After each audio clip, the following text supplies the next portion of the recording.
Steve Coleman is Executive Director and President of what he describes as a small grassroots charity, but I would say that it's a grassroots charity with a very big personality in one of the world's iconic cities. It's called Washington Parks and People, and it started 20 years ago in response to a crisis meeting, I gather, at Steve's house, in response to a crisis in that community. And it's become something bigger than you can imagine. Steve is now a leader in the urban parks movement in Washington, D.C., but also across Australia. He's revitalising with his colleagues, with unexpected colleagues too, I think you'll hear, revitalising, restoring and maintaining parks through unique partnerships and with some extraordinary results. Let's give him a warm welcome to Melbourne.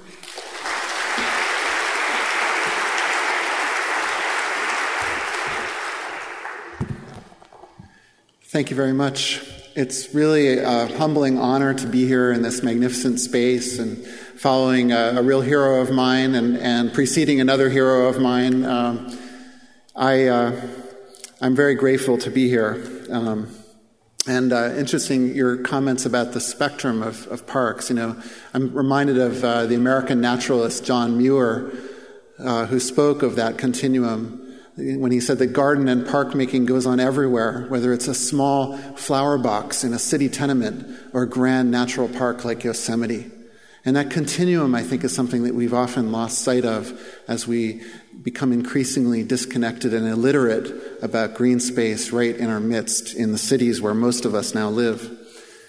I'm here with deep gratitude and humility because of teachers, of those whose shoulders I stand on. And I'm here first and foremost because of a boy I never met, who Natasha alluded to it. He was playing in the street next to my home on Martin Luther King's birthday 20 years ago, at the time that Washington was the most murderous city in all of the U.S., which is saying a lot, I'm afraid. And he was gunned down. It was a school holiday. It was noon. There were children out in the street, and he fell in the tree box next to my home. My housemaid, who was an emergency room physician, ran out to try to save his life. And Ricky Magnus died in her arms. And the police, in response to this latest horrific killing, yet another young black boy in our neighborhood, in our city, told us to go inside, lock our doors, don't talk to strangers, don't go out at night, and whatever we do, don't go in the park down the street. And I called a meeting in my home. I was the head of our little neighborhood association the following evening, inviting people who thought perhaps there might be another way to come together. And 55 people packed into my house wanting to do something different than locking the door and giving up. And somebody mentioned a group of African-American grandparents who had started a little nonviolent community crime patrol with no weapons other than their love for their community and a commitment to saying hello to each other. And they had worked miracles on corner after corner of a neighborhood far more riddled with violence than my own. And so we decided to follow their lead, and we called them up the next day, and they explained you have to get this silly orange hat and put the name of your neighborhood on the orange hat and go out and say hi to people. And so that's what we did. We got a CB radio. If you ever need a radio, don't go to Radio Shack. I don't know if you have that, but it lost its signal the moment we got near the park. And so we really had nothing left to protect ourselves but each other and our commitment to our community. And these silly rules. We had to be multiracial, couldn't carry a weapon, we had to say hello. We walked into the park, preparing to be pounced on or something. People said we were crazy. It was seen as the center of violence in our community. We walked in, held our breaths, looked around. The place was empty as far as the eye could see. It was so dangerous that it was safe. There was no one there to mug, so there were no muggers. And then we started steeling ourselves up and walking and noticing things, noticing that amid the graffiti and the broken glass and the lights that were out, there was a serenity and a power to the place. We didn't know it had been a Native American spiritual ground, that it had been the place that Thomas Jefferson wanted in a very American-centric way to make the center of the world. But there was something that was quite powerful about it. And just as we were getting comfortable, we realized we weren't alone after all. Up ahead, we saw two shadowy figures lurking, as shadowy figures do. And we remembered this rule that now seemed rather stupid, and fortunately the lights were low enough people couldn't see that I was anything but fearless, but we'd gotten that far, and so we sort of inched up to the first shadowy figure and held out a hand and said, "Hi, we're here with the neighborhood patrol, we're trying to make the neighborhood a little safer, and we're ready to run with the other half of ourselves." There was a pause, kind of a bemused pause as I think of it now, and the hand extended and said, "I'm Reverend Morris Samuel. Welcome to Meridian Hill." Reverend Samuel had been coming to that park for 36 years. Nearly every day the weather was fair. He was there watching the ducks come and try to nest. He was there the night that Dr. King was killed and watched the fires consume parts of our city below. Even amid the horror of that time, there was peace there in that small patch of nature in the densest, most diverse part of the capital. The second shadowy figure was a little more complicated. He had my last name, but nothing in common with me. Howard Coleman had been a drug addict and a dealer. He'd been locked up. He couldn't read or write. But when he talked about the park that night and ensuing nights, we saw that he had tears in his eyes. He said, "This used to be the most beautiful place in the world. Now look at it." That simple act of saying hello that night has led me on a journey these past 20 years that's taken me around the world and kept me busy working in my own neighborhood still to try to use green space to counter violence, advance health, and help us realize some of our most deeply held dreams of what life is really meant to be and what our cities and civilization itself can be. And along the way, I've met some remarkable teachers who continue to teach me to this day. I met a group of kids from homeless families, transitional housing, who had never seen real soil in their lives. All they knew was dirt compacted with broken glass and concrete that had nothing alive in it and had never seen any life. And so when we took them into the park to plant flowers, we weren't prepared for what happened as they dug into the soil and suddenly, shockingly discovered these squiggly little things living beneath the soil. And they wanted to take the earthworms home as pets.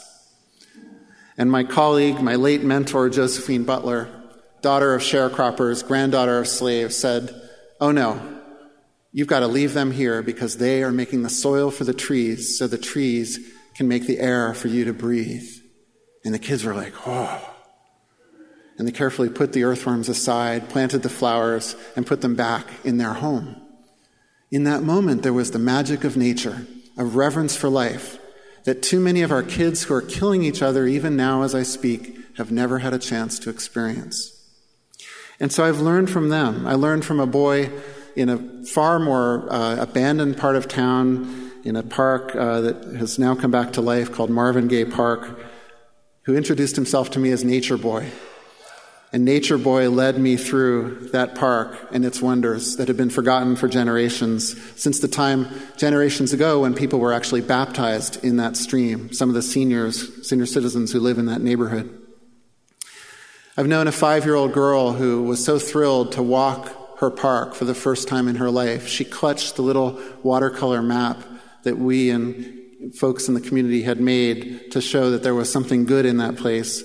She clutched it upside down, leading us for blocks and blocks through this magic land that had been unknown to her, along with other kids for whom parks had just been a concept, something they saw in movies, and yet they had rallied their friends to get over 2,000 petition signatures to not only demand help from the city, but to commit leadership by themselves. Kids who went so far as to think of an idea to take the little garden where they were growing vegetables that they were not allowed to distribute to the community, and to go to the city government and say, "You know, they're selling heroin in the park. How come we can't sell our vegetables?" And so I've had the privilege of being a little spark plug and working with people like this, and we actually helped them replace the heroin market with a kids' farm market that has now been running for 8 years. Of all the things I've done in my professional life, I'm more proud of that one little thing I helped them do than anything. I met amazing people, Josephine Butler I mentioned, who really taught me the deeper story of the land. I mean, in many ways, the work I'm doing today is very much like work I started doing when I was 9 years old as a Chief Ranger Rick in the National Wildlife Federation, working with people to reclaim a forgotten stream valley dump into a park. I met a guy who was literally a one-man band who came down to celebrate what we were doing in the park that would become Marvin Gaye Park by bringing his keyboard and taking Marvin Gaye's lyrics in the park where Marvin first really performed his own music and adapting the lyrics to tell the story of that special park and what we were doing for it. I've met a woman named Rebecca Stamps who Marty has met several of these heroes of mine in Washington, who formed an organization in the wake of some of the most horrific violence in our city called Project Blessings for Hurting Parents, that has found new ways of using nature in this long-forgotten ribbon of green below her public housing project to rally people and inspire them about what's possible in their lives. I've known a person on my own staff, Kenny Barber, who came out of prison and seemingly a life that had no hope, and found new possibilities for moving his life forward and helping now to train thousands of other volunteers and hundreds of job trainees in the possibilities of green space as a gateway to the green economy and green jobs. And I've been inspired really by my own son, who's seeking to follow in my footsteps at the age of 4, wanting to grab every kind of tool imaginable to get into the dirt and do this work. This is magic that we're all engaged in. The power of the land to bring out the child within all of us. I'm pleased that Richard Louvp is now turning his attention to adults, because we're all really kids who are disconnected with nature and who are seeking to return to the power of nature that we knew as kids. I've seen the power of learning that's grounded in the outdoors. What a transformation. In some of the neighborhoods we work in, you couldn't even see outside the classroom. Folks were learning about African American history from posters when they could walk out the door to the very spot where Dr. King stood when he galvanized people for Freedom Summer out in the park. I've seen people transform an entire park into a stage and everyone in it into the dance company. Seen people of all shapes and sizes and ages and colors hold hands and form a dance around the center of what had been the most violent national park in the entire capital region. I've seen people transform vacant lots into sacred art spaces, making sacred trees of life in the middle of them and in so doing, transforming the communities around them. I've seen people use parks to tell their stories and their ancestors' stories in new ways, of parks being a place for celebrating all the different ethnicities that come together in our cities in so many ways. I've seen parks really advance our safety, our health, jobs, civic pride and engagement. Really, it goes so far beyond simply revitalizing the environment, which is at the core of this, obviously. But really, what parks and nature in our cities offer is a way for us to tackle the most pressing issues of our time. And I challenge you, from the climate crisis to poverty, to find a single issue where parks and nature are not the key that we've been missing. In fact, for too long, we've had policy grounded in everything but the ground, disconnected from the places, the nature, the natural assets that make life worth living. And we've found time after time, on issue after issue, when we use parks and we use nature, we find a better, stronger, more sustainable, more cost-effective way in every sense of getting the job done. Isn't it far better from a health standpoint for us to invest in that ounce of prevention of getting people out into nature and being able to counter the type 2 diabetes and hypertension that our kids have, to counter addiction through the wonderful natural boost of mental health that comes from being out in nature? And one can do this same kind of analysis right down through. Are police and prisons really the best way to make safe cities when we've disconnected from the green spaces that really are the heart of true, not virtual, but real community? This is our challenge. This is our charge. This is our opportunity right now on this earth. You here in Melbourne have an opportunity to help lead the way. And I thank you for this chance to share with you at this moment.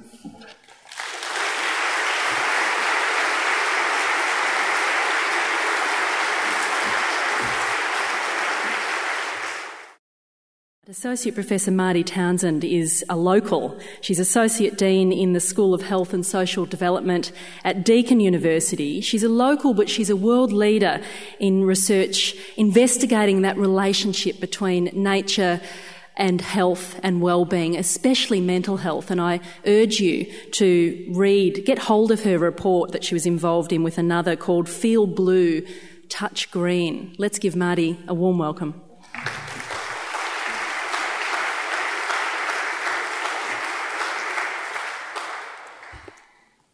Thanks, Natasha. It's great to be here, and thank you for all coming. The question is, do healthy parks equal healthy people? Well, from my perspective, the answer is clearly yes. Back in 2000, my team at Deakin University began researching the human health benefits of contact with nature. In our review of the evidence, which we updated in 2008, and I have half a dozen copies here for those who would like it, and in subsequent research, we found some amazing facts. Here are some of them. As well as the obvious ecosystem services provided by parks, nature and the outdoor life make an important contribution to physical health by encouraging and enabling physical activity. Nature and the outdoor life make an important contribution to social well-being by encouraging social interaction. How many of you live in the Melbourne suburban area? Okay. And you walk down your local street, and as you're walking through Bentley or Camberwell or wherever it is, you walk down the street and you say, "Good afternoon, hello, how are you?" Is that right? A few nods. My suggestion is that if you do that, you're probably likely to end up very quickly in Monash Medical Centre Psych Unit or the Alfred Psych Unit, because somebody will call an ambulance and say, "This person's off their tree." They're talking to everybody in the street. But if you walk in your local park and say, "Hello, how are you?" they'll stop and talk to you. And if you're walking your dog through the park, they'll stop even more readily and talk to you. Nature facilitates social interaction, and we shouldn't underestimate the importance of that. We know that social connectedness is significantly associated with better health.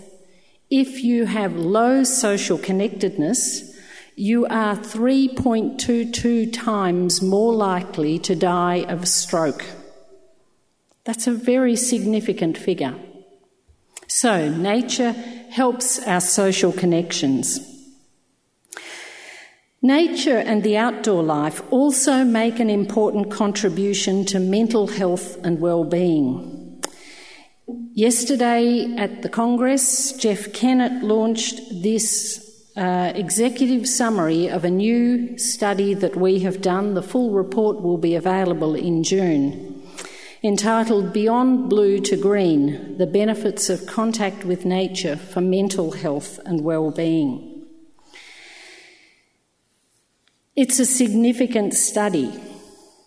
It's another review of the evidence, but this one focuses specifically on the benefits of contact with nature for mental health and well-being. Let me just give you a couple of the facts from that review. A study from the Netherlands in 2009 found that people living within 1 kilometre of green spaces had a lower prevalence for a range of diseases, and especially for anxiety and depression. Access to green spaces is important for our health and well-being.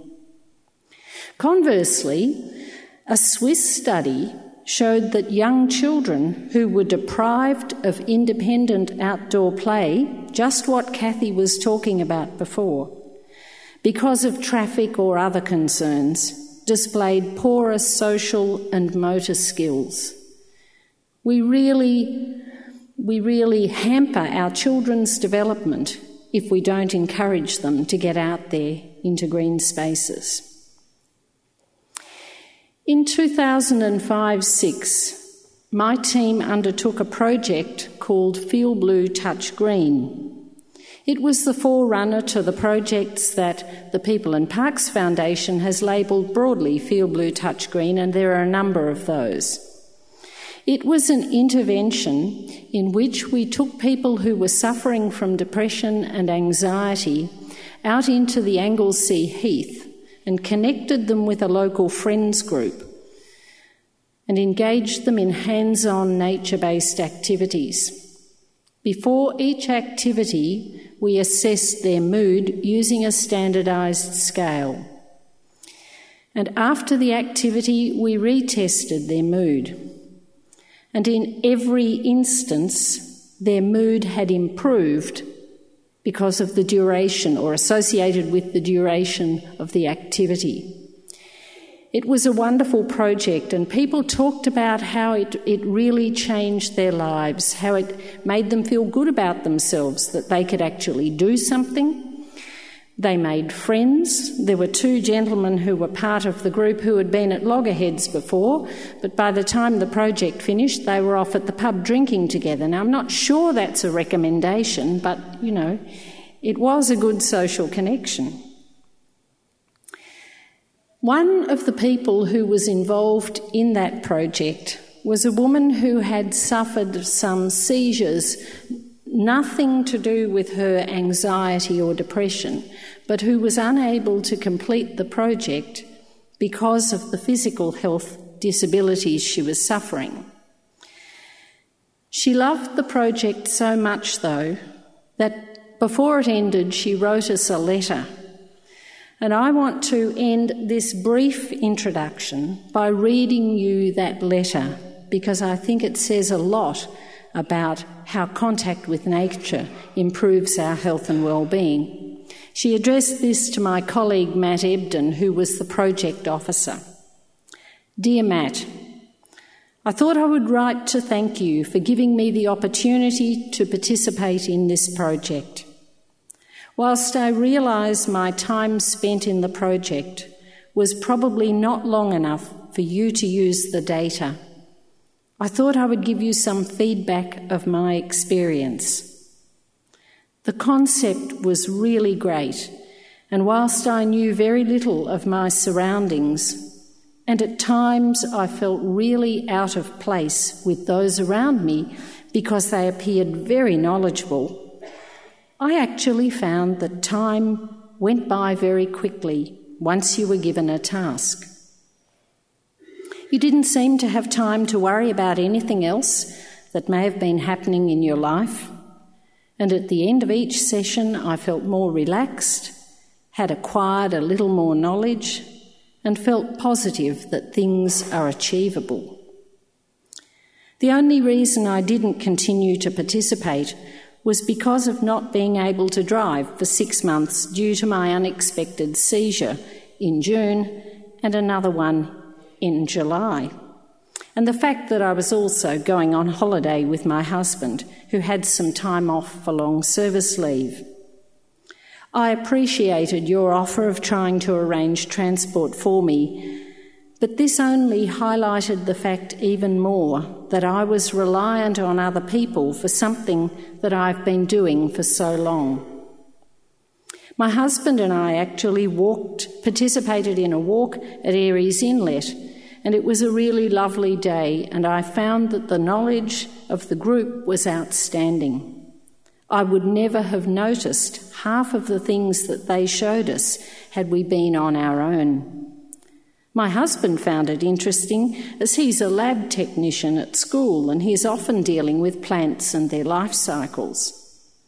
A benefit that has come out of this program for me is that I'm now looking into volunteering at the Botanic Gardens, and I've discovered a love of taking photos with a digital camera, trying to capture some real nature shots. I've enclosed some photos for you to keep that were taken on our walk. I've reluctantly sent the one of me posing just to prove that I did have a good time. The others are either macro or scenic shots. These photos I've had enlarged, except the one of me, and framed them, and they look great. I hope that I keep this interest up because I am now taking more notice of my surroundings and looking for that special shot. Another benefit was that I spent a few days in the Grampians just recently and found that I was actually looking where I was walking and could identify some of the vegetation. My husband was suitably impressed that I could discuss with him some of the plant life, and we took some really lovely photos of the new life that is establishing itself after the devastation of the bushfires in January. I hope to enlarge some of these to add to my collection.